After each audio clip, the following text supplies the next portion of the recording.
এই ভোটার তালিকা সংশোধন নিয়ে পশ্চিমবঙ্গে মূলত যেটা হচ্ছে সেটা হচ্ছে যে নির্বাচনের রাজনীতি। টিএমসি পার্টির পক্ষ থেকে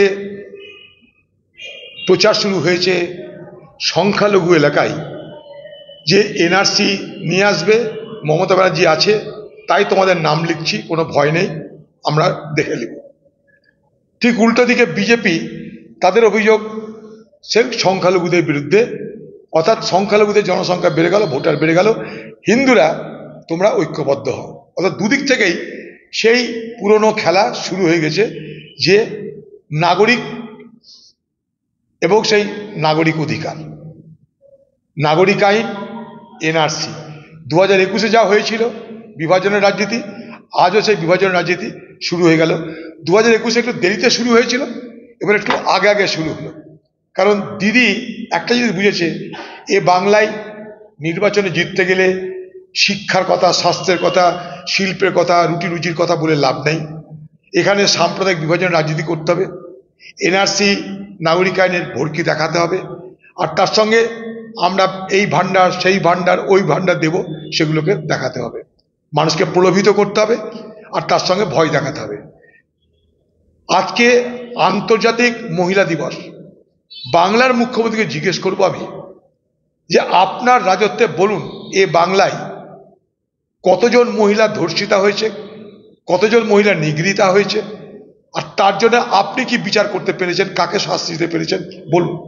আপনি বলুন এই বাংলায় মহিলাদেরকে আপনার রাজত্বে তাদের আত্মনির্ভর করার জন্য কি ব্যবস্থা করেছেন, কতজন মহিলার চাকরি হয়েছে, কতজন মহিলা স্বনির্ভর হয়েছে, আপনি এই বাংলার মানুষকে বলুন।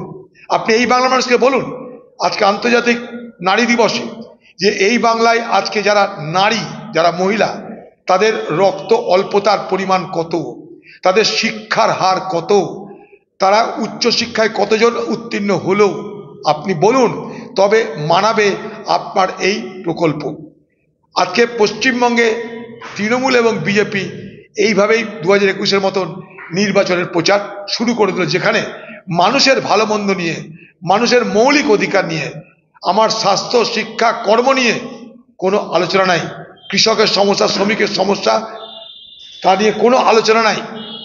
সবারই সব কিছু প্রচারের কেন্দ্রবিন্দুকে ঘুরিয়ে দেওয়ার জন্য একদিকে দিদি, আরেকদিকে বলছে দুই দল এ বাংলায় রাজনীতি শুরু করে দিয়েছে। এটাই এই স্কুটিনির মূল প্রতিপাদ্য। আমি তো বলছি, কালকেও বলেছি, এই স্কুটিনির মাধ্যমে আপনি তালিকা তৈরি করুন, ঘরে ঘরে বেকারের সংখ্যা কত, সেই এলাকায় শিল্প কোথায়, সেই এলাকায় রুটি রুজি কোথায়, সেই এলাকায় স্বাস্থ্যের কি খবর, সেই এলাকায় শিক্ষার কি খবর, বার করুন না স্কুটিনি করে।